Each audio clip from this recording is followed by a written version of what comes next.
한번 같이 축복하셨으면 좋겠습니다.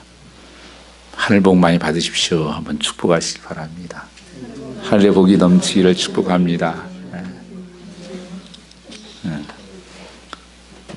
성경에 보면 눕기에 그런 인사가 있습니다. God bless you, God be with you. 하나님의 축복이 함께 하시기를 축원합니다. 저는 기도하겠습니다. 하나님 아버지 감사합니다. 예배하기 어려운 때 예배할 수 있게 하시고 하나님을 바라보게 하시니 감사합니다. 주의 성령 이곳에 함께하여 주시옵고 하나님 만나는 예배가 되게 하시고 하나님 받으시는 예배가 되게 하옵소서. 세상과 나는 간 곳 없고 구속한 주만 보여지게 하여 주시고 주의 이름만이 나타나게 하옵소서. 감사하며 예수님 받들어 기도올렸사옵나이다. 아멘. 오늘 하나님 말씀은 다시 시작하게 하시는 예수님이라는 말씀으로 은혜를 나누고자 합니다. 오늘 성경 본문에는 예수님의 제자 중에서도 수제자인 베드로의 사건을 중심으로 해서 말씀을 기록하고 있습니다. 알다시피 베드로는 예수님의 제자 중에서도 가장 인정받았던 수제자입니다. 예수님과 3년 동안 함께 지나면서 말씀을 듣고 배우고 또 기적을 보고 많은 능력과 그 사역을 수고를 했습니다. 그런 이 베드로가 누구보다도 하나님을 사랑했다고 자부했던 베드로입니다. 모든 사람이 주를 떠난다고 할 때도 다 버린다고 할지라도 나는 절대 주님을 버리지 않겠습니다. 주님과 함께 하겠습니다. 또한 예수님을 잡으러 왔을 때도 그 말고에 칼로 빼서 귀를 떨어뜨려서 잘라버리고 예수님을 보호했던, 그렇게 예수님이라면 그냥 마음이 뜨거웠던 이 베드로였습니다. 그런데 이 베드로가 주님이 십자가에 달리실 때 그 고통의 순간에 그는 작은 여자 앞에서 3번씩이나 주님을 부인하는 사건이 생깁니다. 내가 모릅니다. 저주하면서 모릅니다. 나는 함께 있지 않았습니다. 어떻게 이것이 가능할까? 베드로에게도 큰 충격이었을 것입니다. 그러다가 다 울기 전에 주님이 3번 분이라고 하는 음성을 듣고 나서 그가 통곡을 합니다. 자기 자신에 대해 실망과 좌절에 밀려오기 시작했습니다. 주님의 부활하셨다는 소식을 들었지만 자기에게는 기전에 들리지 않았습니다. 큰 믿음이 있는 것처럼 살아왔는데 조금 어려움이 닥치니까 이렇게 쉽게 포기해버리는, 도망가는 삶을 사는 모습이 정말 부끄럽고 숨어버리고 싶고 실패한 자기 자신에 대해서 자학하는 모습을 우리는 볼 수가 있습니다. 여러분, 신앙생활이라는 것이 평소에 그 믿음을 알 수 있는 게 아니에요. 이런 자리에서 잘 몰라요. 정말 고난의 자리, 고통의 자리, 나 혼자 있는 자리, 그곳에서 내가 정말 내 믿음이 어떤가, 내 믿음은 정말 하나님 앞에서 그런 믿음을 가지고 있는가 하는 것을 알 수가 있다고 하는 것입니다. 베드로는 이제는 나는 모든 거 끝났어. 한때는 꿈을 많이 가지고 있었습니다. 따랐던 제자들 중에서는 내가 예수님이 이제 오른편에 난 앉을 거야, 왼편에 앉을 거야, 또 예수님이 이제는 앞으로 로마의 그 식민지의 삶에서 우리를 자유케 할 거야, 이런 나름대로의 꿈들을 가지고 있었고 소망을 가지고 있었습니다. 그런데 이제는 주님도 없고 나는 3년 따라다니는데 헛고생하고 이 좌절의 자리, 포기의 자리로 와서 이제 다시 고향 갈릴리로 가서 고기나 잡으려는다. 거기에 제자들도 거기 보면 한 7명 나와요. 따라서 같이 고기 잡으러 내려간 것입니다. 3절 말씀이 보면 아무것도 잡지 못하였다 이렇게 기록하고 있습니다. 인간적으로 좋게 보이는 것이 합리적이고 정답인 것처럼 느껴졌습니다. 결과는 아무것도 없었습니다.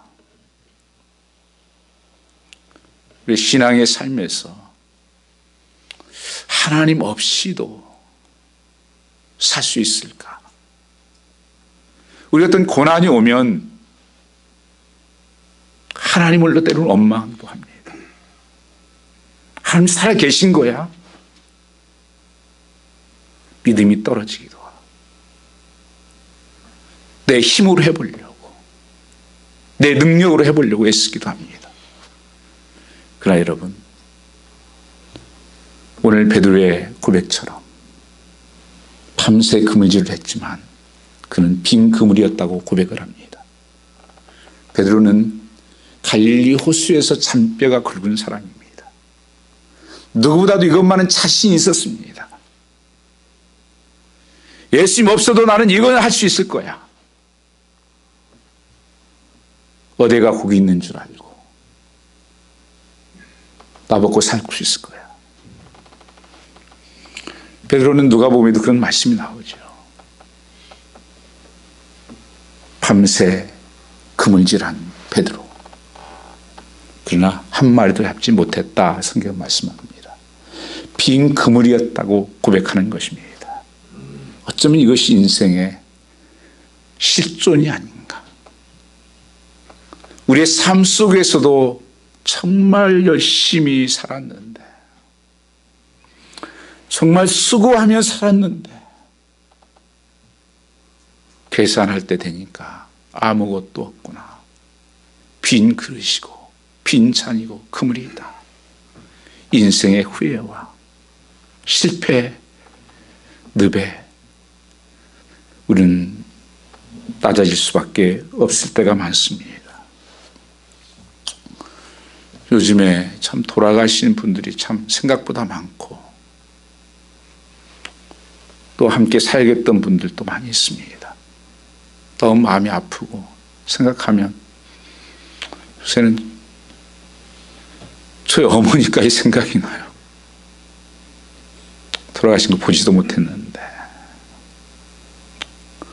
어떤 참 너무 아프고 힘든데 그러나 그렇게 애쓰고 살았는데 이 빈손으로 누워있는 모습을 보면서 내 자신의 앞의 모습을 보기도 합니다.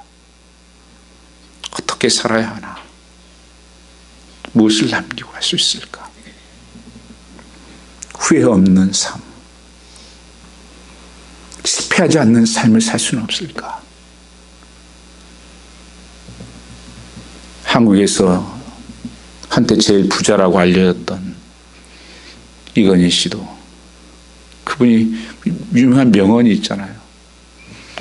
마누라와 자식들 외에는 다 바꿔라. 그런데 진정 자신을 못 바꿔. 이 땅에서는 그분이 인정받고 그분이 칭찬받고 대단한 사람이라고 생각할지 모르지만 그 인생은 참 행복하지 않았을 것입니다. 그뿐 아니라 하나님 나라에서는 너무 작은 자가 될 것입니다. 그게 인생인가? 성경은 분명히 히브리서 9장 27절 말씀에 사람이 한 번 다 태어나고 그리고 또 한 번 다 죽게 된다. 죽는 것이 정한 것이다. 그뿐 아니라 분명한 성경의 심판이 있다고 하는 것을 성경에서는 선포하고 있는 것입니다. 여러분 죽은 후에는 그것을 못 바꿔요. 그걸 알았을 때는 바꿀 수가 없습니다. 성경에 거지 나사로와 부자가 하늘나라에 갔었을 때 있었던 고백이잖아요. 가보니까 너무 고통스러우니까 좀 내 가족들한테 가서 그렇게 살면 안 된다고 얘기 좀 해달라. 너는 갈 수가 없다. 거기 있는 자들의 말을 들어라. 복음 전하는 사람들. 오늘 어떤 년 주변의 사람들 중에 새벽별 보고 출근해 밤이 늦도록 근무하면서 또 열심히 그 가운데 공부하면서 새로운 비즈니스도 해보고 투자도 하고, 근데 뚜껑을 열어보니 아무것도 없더라는 말을 종종 듣습니다. 좋은 가정에서 좋은 학교, 좋은 결혼했다고 행복했던 분들도 나중에 가면 후회스럽고 빈 그릇, 빈 잔으로 빈 몸뚱인 것을 고백할 수밖에 없는 것이 인생입니다. 그리고 후회와 배신감이 우리를 짓눌러 올 때가 있습니다. 주님을 떠난 인생의 현주소입니다. 베드로를 통해서 보게 되는 것입니다. 실패한 인생의 모습을 보게 됩니다.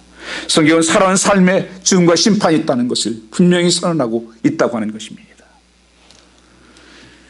팬데믹이라고 하는 이 바이러스, 짧은 시간에 전 세계를 완전히 바꿔버렸습니다. 일상이 다 깨졌습니다. 마스크를 쓰지 않고 서로 거리를 두어야 되고,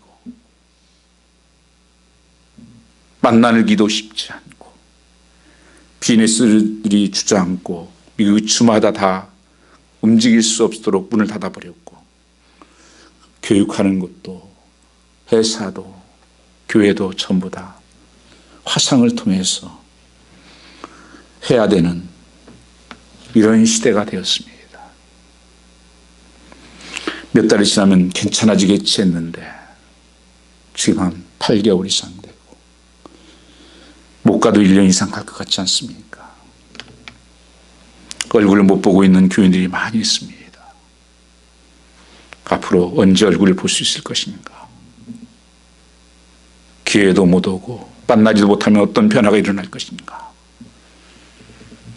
매일 한 분 한 분 이름을 부르면서 기도합니다. 하나님, 빨리 살려주십시오. 만나게 해주십시오. 찾아갈래야 찾아갈 수도 없는. 주님은 이 실패한 베드로 어찌해야 합니까? 인생을 살아가면서 경험하는 가장 고통스러운 경험 중 하나가 실패입니다. 실패를 경험할 때 실패 자체보다 실패를 오는 죄책감 때문에 우리는 시달리게 됩니다. 또 다른 사람들은 어떻게 생각하나 하는 문제로 고통은 더 커지는 것입니다. 하나님의 위대한 사람은 거의 다 실패의 경험을 통해서 통절하게 되었다고 하는 것입니다. 그러나 그 실패를 더 큰 하나님의 은혜를 받는 기회로 바꾸었던 것입니다. 사람 누구나 실패할 수 있습니다. 그러나 실패를 어떻게 처리하고 치유할 수 있느냐 하는 것은 중요한 우리의 과제입니다. 성경에 놀라운 비밀 중에 하나는 그 실패를 적나라하게 드러내버린다는 것입니다. 여러분, 다윗을 아시지 않습니까? 성군 중에 성군입니다. 하나님 마음에 합한 자였습니다. 그러나 그의 뒷모습을 보면 정말 실패의 삶을 사는 사람입니다. 불행의 삶을 살았던 사람입니다. 아브라함은 어떻습니까? 믿음의 조상이에요.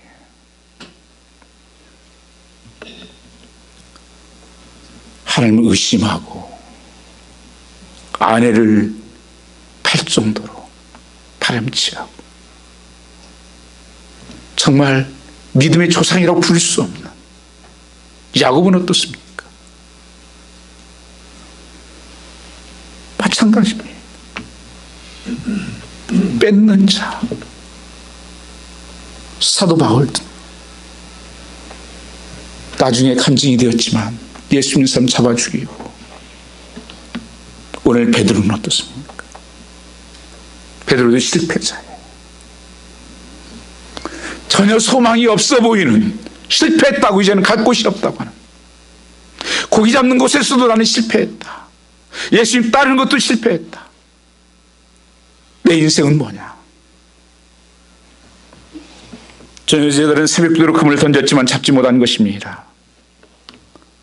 이 믿음을 잃고 빈손으로 되었을 때 우리에게 나타나는 것이 덤이 됩니다. 그러면 주님도 보이지 않는 거예요. 하나님이 안 보이세요. 오늘 제자들이 말씀 보세요. 이 옆에 바닷가에 있는데도 예수인지 알지 못했고, 고기를 잡아 던지라고 할 때도 예수인지 몰랐어요. 엠마오로 가던 제자들 중에서도 주님 옆에 서서 늘 위로하고 말씀하는데도 알아보지를 못해요. 그 듣지를 못합니다. 이게 무서운 거예요, 여러분. 신앙생활에 우리의 실패가 주는 더 무서운 것이 바로 이것입니다. 하나님이 안 보이게 돼요. 내 현실, 내 상황만 보이게 됩니다. 예수님께서 계실 뿐 아니라 말씀을 걸어오셨습니다. 고기 잡기 실패한 제자에게 예수님께서 얘들아 고기가 많이 잡혔냐? 고기 한 마리도 없습니다. 한 마리도 못 잡았습니다. 그때도 알아듣지 못합니다. 오늘 예수님이 끊임없이 우리에게 너 괜찮니? 너 아프니? 너 힘들어? 춥지 않니? 주님은 우리에게 꾸준히 옆에 계시면서 질문하고 계십니다. 물어보고 계십니다. 너 어떻게 살 수 있니? 그런데도 우리는 그 음성을 듣지 못해요. 나는 실패자야. 이제 나는 길이 없어. 그게 베드로의 심정이에요. 예수께서 다시 말씀하셨습니다. 부활하신 예수께서 추운 새벽에 숯불을 피우고 있었습니다. 생선과 떡을 구워 제자들을 함께 조반을 나눠주십니다. 그러시면서 어서들 와라. 조반을 먹게나. 주님께서 떡을 떼어 제자들에게 나눠주시고 생선도 구워주셨습니다.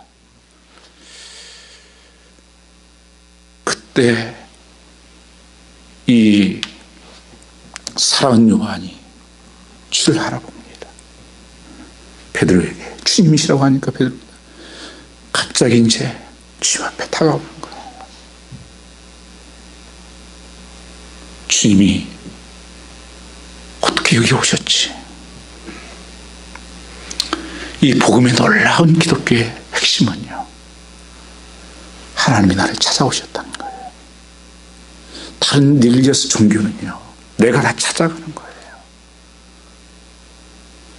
하나님이 자기 자신을 낮추고 좁혀서 내가 죄인 되었을 때, 소망이 없을 때, 지옥 갈 수밖에 없을 때 인카네이션 하신 거예요.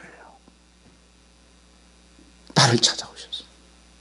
그뿐 아니라 내가 실패의 자리, 낙심의 자리, 절망의 자리에 있을 때도 주님은 항상 그 자리에 찾아오셨습니다.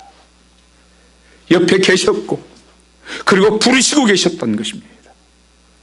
우리가 영안의 눈이 어두워져서 보지 못하는 것입니다. 예수님은 처음부터 이름이 임마누엘이에요. God with us. 항상 내가 어디 있든지 함께한다. 시편 139편 말씀에도 내가 어디를 가든지 너를 전후에서 너를 지키시고 내 말하는 것과 생각하는 것을 아시고 들으시고 멀리 도망간다 할지라도 내가 함께 있다고 말씀하고 있습니다.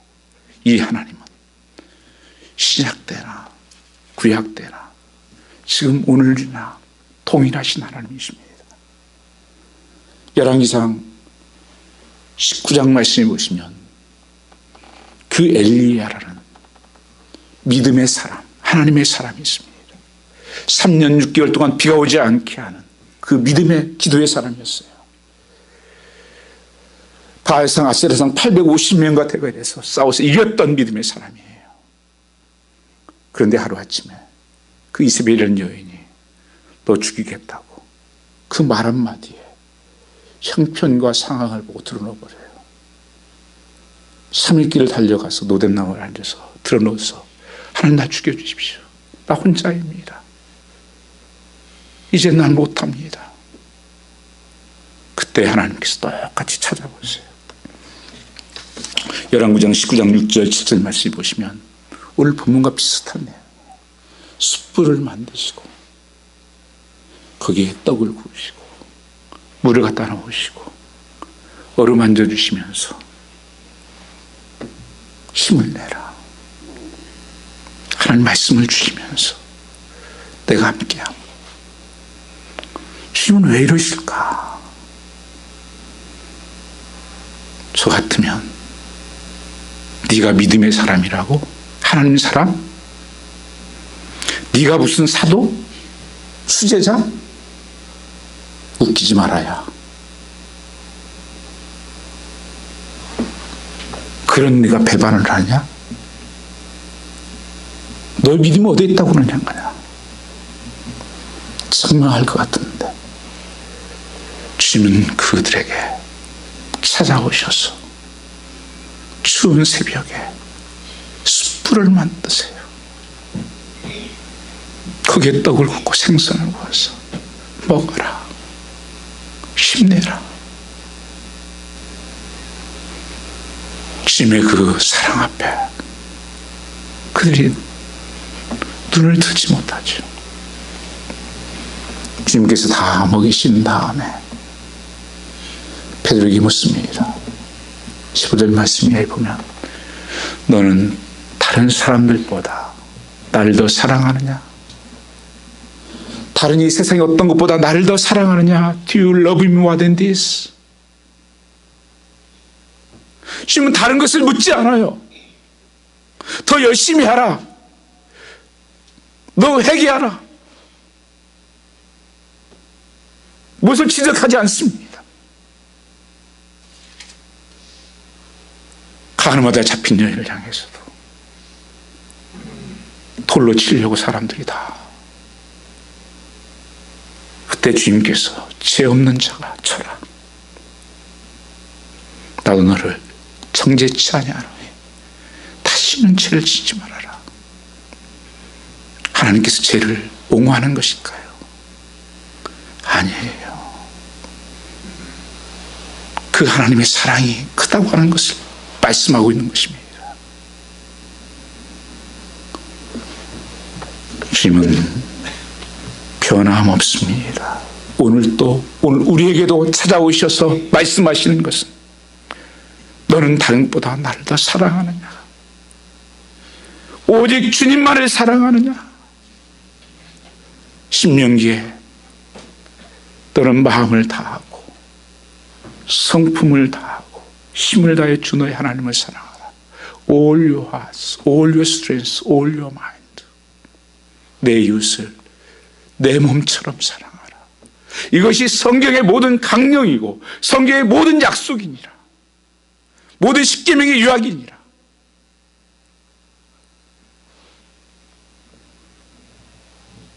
심리학자인 헬리나에는 후회란 쓰라린 기억이고 죄책감은 자신을 고소하는 기억이며 감사는 즐거운 기억이라고 했습니다.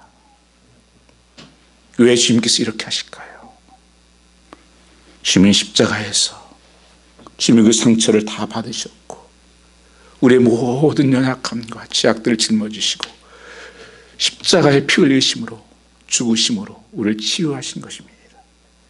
그래서 이사 53장 5절 말씀에 보면 그가 찔림은 우리의 허물을 인하며 그가 상함은 우리의 죄악을 인함이라. 그가 징계를 받으면 우리가 평안을 누리고 그가 채찍에 맞으면 우리가 나음을 입었도다. 주님이 참 힐러입니다. 주님만이 다시 회복할 수 있는, 역전할 수 있는 능력이라는 것입니다. 하나님께서 쓰시기 합당한 자로 세서 빚어지기 위해서는 부서져야 합니다. 깨어져야 합니다. 완전히 깨어져야 됩니다. 그래야 위대한 사도로 더 쓰기에 낮추시는 것입니다. 우리가 온전히 깨어지지 않으면 하나님은 우리를 새롭게 하시지 않습니다. 전에 청년 때 결혼하지 않은 참 믿음 있는 자매들이 많잖아요. 그때 어른들이 그래요. 결혼하지 않은 믿음은 참 믿음 아니다. 총각들도 뭐 믿음 좋다고 해도 결혼하지 않은 믿음은 그건 좋은 믿음이 아니라고 하는 얘기를 많이 하셨어요. 제가 그때는 몰랐는데 생각해 보니까 믿음이라는 것이 고난을 통과하고 시험을 통과하고 환난을 통과해서 그게 만들어진 그 믿음이야만이 진짜라는 것을 말씀하고 있는 거예요.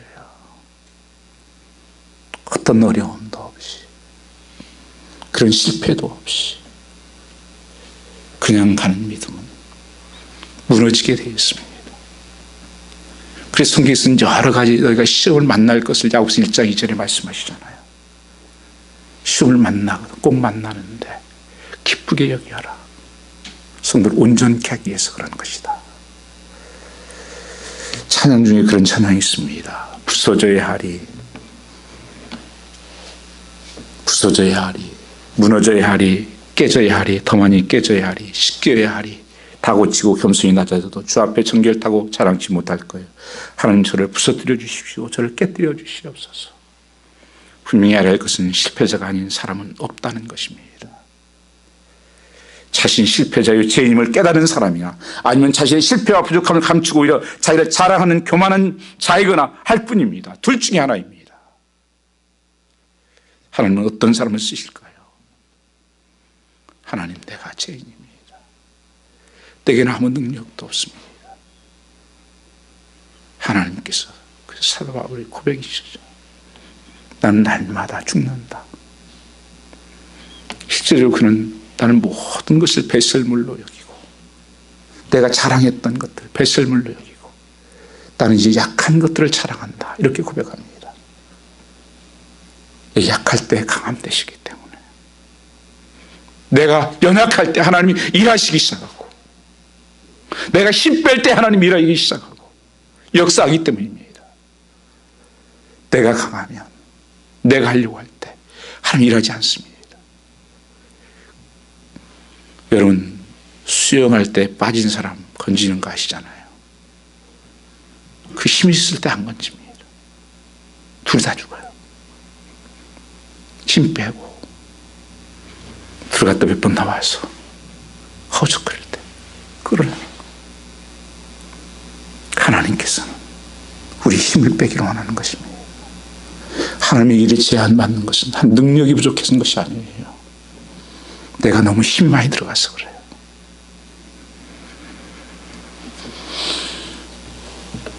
그래서 우리는 내 자신을 꾸미거나 성공한 삶처럼 가장하거나 지정할 필요가 없습니다. 성경이 다 적나라하게 드러내잖아요.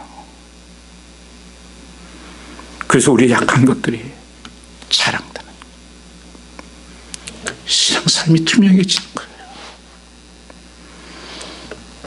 하나님은 죄악, 다른 것, 부족한 것, 미련한 것이 있다고 말씀하셨기 때문입니다. 나를 대신하여 죽으신 예수님을 사랑하는 것뿐입니다. 사도 바울은 나이가 들어갈수록 그런 고백하잖아요. 나는 죄인 중에 괴수입니다. 처음에는 사도 중에 작은 자예요. 좀 가다 교인 중에 작은 자예요. 죄인 중에 나는 괴수다. 고린도서 1장 27절 29절 말씀을 보면 세상 미련한 것들을 택하사 지혜 있는 자들을 부끄럽게 하려 하시고 세상이 약한 것들을 택하사 강한 것들을 부끄럽게 하시며 하나님께 세상이 천한 것들과 멸시받는 것들을 없는 것들을 택하사 있는 것들을 폐하려 하시나니 이런 아무 육체도 하나님 앞에서 자랑치 못하게 하심이라. 성경 모든 연약함을 드러내고 범죄함을 드러내고 하나님께서 위대하고 더 크게 쓰셔서 하나님이 하셨다. 하나님이 이루셨다. 그래서 정말 하나님 앞에 사용됐던 사람들 만나보십시오. 이 고백이 되어집니다. 여러분 많은 사람들이 성공했어 하는 삶은요 뒤에 보면 항상 실패가 있어요. 그건 뭐냐면 우리 예수님상 하나님 내가 해보니까 안 됐어요. 그리고 하나님 정말 의지하고 했더니 됐습니다. 이거예요. 온전히 깨어지지 않으면 우리를 새롭게 하시지 않습니다. 저를 부서뜨려 주시옵소서. 그래서 여러분 지금에 있는 현재의 모습만을 보지 마시고 미래를 보십시오. 내가 기도하고 충만한 말씀으로 내게 응답하시고 약속하셨던 것들 그대로 이루어질 것을 믿고 나갈 수 있는 여러분 되시기를 주님으로 축원합니다. 우리 교회의 성전을 가득히 채운 미래의 모습을 꿈꾸십시오. 그를 이루기 위해서 내가 할 일이 무엇인지 한번 물어보십시오. 올 한해 나는 어떻게 해야 됩니까? 앞이 캄캄하고 길이 보이지 않는데 하나님은 저와 여러분을 통해서 위대한 일을 이루실 것입니다. 조급해하지 마시고 멀리 바라보십시오. 차근차근 미래를 향해 날려갑시다. 하나님은 살아계시고 과거나 현재나 우리나 동일하신 하나님이십니다. 하나님 역사하시고 실패자에게 찾아오셔서 새롭게 하시고 새 힘을 주시는 것입니다. 이렇게 회복하시고 하나님께서 다시 사명을 베드로에게 맡기는 것을 볼 수가 있습니다. 하나님은 실패한 자도 들어쓰시고 연약한 자도 쓰시는데 회복하시는 교회 성도를 맡다 보면 지금 베드로에게 맡깁니다. 질문이 하나 생기잖아요. 왜 하필 베드로인가? 얼마나 변덕이 심해요. 도대체 믿기 어려운 성격. 그 3번씩이나 부인하는 실패자. 어떻게 주님께서 이 엄청난 사역을, 이 사명을 베드로에게 맡긴다는 것입니까? 베드로는 이제는 자신을 믿는 자가 된 것이 아닙니다. 하나님을 믿는 자가 된 것입니다. 하나님을 사랑하는 자가 된 것입니다. 베드로에게 주님께서 물었던 것은 너의 능력이 얼마나 되냐 묻지 않았습니다. 네가 얼마나 완벽하냐 질문하지 않았습니다. 얼마나 실수했느냐 묻지 않았습니다. 얼마나 배신했느냐 책망하지 않았습니다. 다만 한 물으신 것이 다른 거 묻지 않았어요. 너 나 사랑하냐? 아직도 다른 것보다 나 사랑하냐? 3번씩이나 부인했던 나 같은 자가 무슨 자격이 있나? 베드로가 주님의 택함을 받았습니다. 베드로 내가 날 사랑하냐 3번씩이나 물으시고 내 양을 먹이라 내 양을 치라 씻어주시고 양떼를 맡기신 것입니다. 성도 여러분 낙심하십니까? 베드로보다 더 실패하셨습니까? 베드로의 큰 실패, 베드로를 치유하며 큰 사도를 쓰셨다면 그게 주님의 놀라운 계획이었다면 나를 향한 놀라운 하나님의 계획이 있겠지 않겠습니까? 이 세상에 80억 정도 되는 인구가 있습니다. 한 사람도 똑같은 사람이 없어요. 나를 보내시면 하나님의 한 작품이에요. 나를 통해서 이루시는 하나님의 뜻이 있는 거예요. 그 사명이 있는 것입니다. 다른 사람 바라보고 탁심하고 차별할 필요가 뭐 있습니까? 여러분 베드로가 예수님부터 사명을 받고 베드로는 어떻게 살았을까요? 한때 자신은 실패자라고 꿈에도 생각지 않았던 베드로였습니다. 누구보다 나를 하나님을 잘 믿는다고 생각했습니다. 다 버린다 해도 나는 떠나지 않겠습니다. 당당했던 베드로입니다. 그런 베드로가 평생 예수님 사랑합니다. 오직 주님만 사랑합니다. 3번씩이나 주님 물었던 그 베드로. 조건적인 사랑을 했었지만 이제는 언컨디셔널 러브, 아가파오의 사랑을 하겠습니다. 주는 사랑을 하겠습니다. 그것이 베드로의 능력이었습니다. 여러분 베드로가 사역하는 동안 고통의 눈물이 억울하고 배신다고 얼마나 억울했을까요? 속에 싸는 사는 사람은 얼마나 많았겠습니까? 갈라디아서 2장 11절 14절 말씀을 보면 사도 바울이 안디옥에서 사역을 하고 있을 때 베드로가 예루살렘에서 방문을 했어요. 그래서 문제가 좀 생겼어요. 그 이방인 사람들하고. 그때 사도 바울이 베드로를 갖다가 책망하고 면책하고 외식한다고 책망을 합니다. 이게 있을 수 없는 일이에요. 사도 바울은 네가 언제 사도냐 이렇게 비판받고 있을 텐데 대사도에게 그 수제자인 베드로를 공개적으로 책망하고 면책을 해요. 왜 외식하냐고.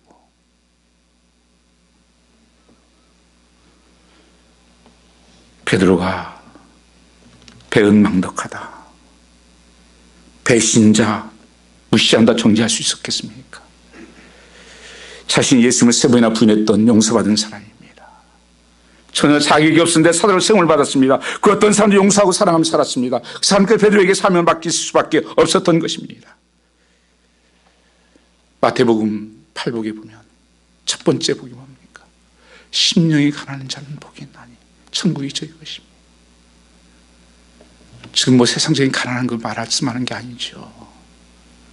하나님 앞에서 내 모습을 보았을 때 내 심령의 가난함이에요. 내 제약된 모습을 보고 가난함이에요. 여러분, 우리 마음속에 내 제약들을 보고 가난해질 수밖에 없고, 두 번째 복이 뭐예요? 온유해야죠. 울 수밖에 없잖아요. 애통합니다. 정말 내 자신을 보니까 울 수밖에 없는 거예요. 그래서 세 번째가 뭐예요? 온유해지잖아요. 다른 사람에 대해서 진정으로 나를 보았기 때문이에요. 어떻게 교만해질 수가 있습니까? 베드로가 어떤 사람을 세웠는가는 베드로서 나중에 그가 말씀을 기록을 통해서 보여주고 있습니다. 베드로전 3장 8절 9절 말씀 보시면 마지막으로 말하노니 너희가 다 마음을 같이하여 동정하며 형제를 사랑하며 불쌍히 여기며 겸손하여 악을 악으로 요구를 갚지 말고 도리어 복을 빌라. 이를 위하여 너희가 부르심을 받았나니 이는 이 복을 이어받게 하려 하심이라. 베드로가 이런 사람이 아니에요. 그런 베드로가 형제를 사랑하며 불쌍히 여기며 겸손하게 욕을 욕으로 갚지 말고 복을 빌라. 이게 사랑의, 용서의 사람이, 섬김의 사람이 된 것입니다.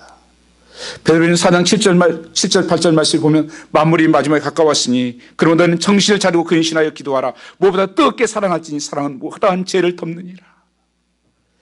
여기서 알게 됩니다. 진정한 그리스도인은 용서의 사람이요, 사랑의 사랑이요, 섬김의 사람이라는 것을 알게 됩니다.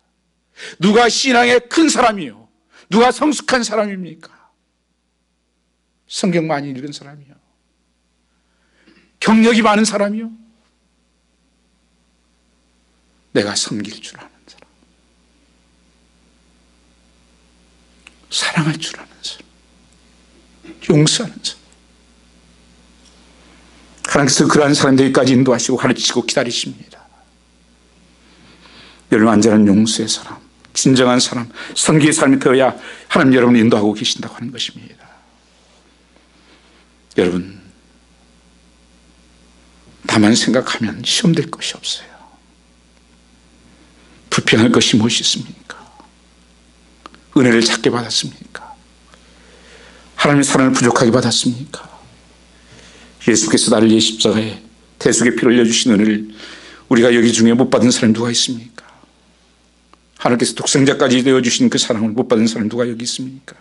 예수님께서 믿고 구원받았는데 바로 데려가지 않은 것은 사명이 있기 때문입니다. 사명이 없는 사람은 없습니다. 십자가의 은혜, 성령의 축복이 감사할 뿐입니다. 사명까지 주셨으니 찬양할 뿐입니다. 예수님 감사할 뿐이죠. 요한복음 13장 34절 말씀을 보면 예수님 따르는 것을 말씀하고 있습니다. 새 계명을 너에게 주노니 서로 사랑하라. 내가 너희를 사랑한 같이 너희도 서로 사랑하라. 예수님이 용서하고 사랑하신 것처럼 나도 용서하고 사랑하는데 문제될 것이 없다면, 불평할 것이 없습니다. 시험될 일이 없습니다. 늘 주기도문에 여러분 고백하시잖아요. 그게 주문입니까? 내가 살아야 될 고백입니까? 내 죄를 내가 용서하신 것 같이 나를 용서해 주시고, 다른 사람 죄를 용서해 주시고, 시험에 들지 않게 해주시고. 성도 여러분, 여러분에게는 용서받는 작은 고백이 분명히 있습니까? 나는 용서받은 자야. 나는 말할 수 없는 죄인인데, 지옥에 갈 수밖에 없는 죄인인데, 영원한 버림받을 수밖에 없는 실패자인데, 그런데 예수님께서 십자가의 은혜로 나를 용서해 주셨다. 이 믿음이 분명하십니까? 지금도 기다리십니다. 진정으로 은혜의 사람, 용서의 사람, 섬김의 사람이 되기를 기다리십니다. 그때부터 하나님 역사하기 시작하십니다. 주님, 제가 사랑합니다. 이 고백이 모든 닥친 시험을 이기는 능력이 있습니다. 회복하는 능력이 있습니다. 하나님을 사랑한다고 고백함으로 인생이 바뀝니다. 성의 인물들이 그랬어요.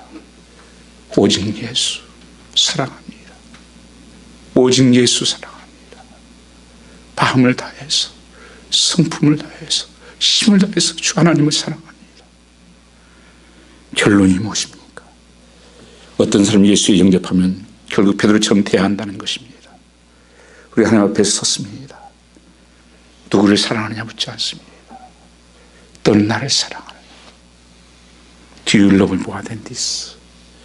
자격 없는 사람 은혜 받았고, 도무지 용서받지 못할 죄인 용서받았고, 다 때문에 십자가 지셨고, 그 주님을 사랑합니다.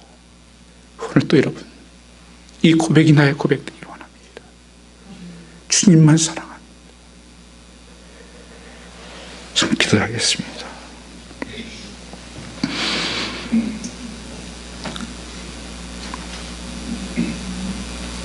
아버지 하나님, 가슴 저리도록 주님을 사랑합니다. 자격 없는 사람 은혜 받았고, 도무지 용서받을 수 없는 사람 죄 용서받았고, 나 때문에 주님이 십자가 지셨고, 정말 주님을 사랑합니다. 제가 주님께 드릴 수 있는 고백은 이 하나밖에 없습니다. 하나님, 주님만 사랑하기 원합니다. 용서하며 섬기며 감당케 하옵소서. 시간 여러분, 이 고백이 여러분 고백이 되기를 원하며 동서를 한번 잠깐 기도하겠습니다. 다른 생각하지 마시고 오늘 말씀 들은 한 가지라도 여러분들 내 마음에 박으십시오. 생명의 말씀으로. 오 아버지 하나님, 동서로 기도하겠습니다. 오늘 또 살아계셔서 역사하신 하나님을 찬양합니다. 성령님이 이곳에 임하시옵소서. 우리의 눈을 열어서 주를 보게 하여 주시옵소서. 주의 음성을 듣게 하옵소서. 하나님 사랑합니다. 주님만 사랑합니다. 주님만 사랑합니다. 세상의 눈이 같고 주님의 눈을 갖습니다. 아버지 하나님, 주님 사랑의 사랑으로 성도를 사랑하게 하시고, 아버지 주님이 나를 용서하신 것처럼 용서하게 하여 주시고, 주님이 제자를 발 닦아주시며 섬겼던 것처럼 섬기는 은혜를 주시옵소서. 섬김의 삶을 살게 하여 주시옵소서. 오 아버지 하나님, 우리를 써주시옵소서. 다시 한번 사용하여 주시옵소서. 죽어가는 영혼들이 많습니다. 아버지 하나님이여, 넘어진 영혼들이 많습니다. 상처받은 영혼들이 많습니다. 우리를 써주시옵소서. 목자가 되라고 말씀하셨습니다. 내 양을 치라고 말씀하셨습니다. 내 양을 먹이라고 말씀하셨습니다. 무엇으로 먹입니까? 그 하나님의 사랑으로, 그 용서로, 섬김으로 서게 하여 주시옵소서. 사랑하는 성도들, 하나님 주의 피 묻은 손을 만져주시옵소서. 육체가 연약한 가운데 있는 심령들, 시간 피 묻은 손으로 성령의 기름 부으심이 말지어다. 주님이 채찍에 맞음으로 땀을 입었느니라. 모든 병마들이 떠나갈지어다. 굳어진 마음들은 떠나갈지어다. 주의 성령으로 기름 부어주시옵소서. 내 영혼이 뜨거워지게 하여 주시옵고, 하늘문이 열리게 하여 주시옵고, 주의 영광을 보게 하여 주시옵소서. 약할 때 강한 대신 나의 하나님 아버지, 하나님이 일하여 주시옵소서. 주의 성령으로 불가침하게 하옵소서. 우리의 묶였던 것들이 풀어지게 하시고 하나님의 그 치유와 회복이 일어나게 하옵소서. 다시 한번 앉았던 삶이 일어서게 하여 주시고 아버지 큰 관 없지만 나선 예수 이름 명하노니 일어나 걷고 뛰는 역사가 일어나게 하옵소서. 주의 능력으로 부어주시옵소서. 주께 감사하며 예수님 받들어 기도 올렸사옵나이다. 아멘.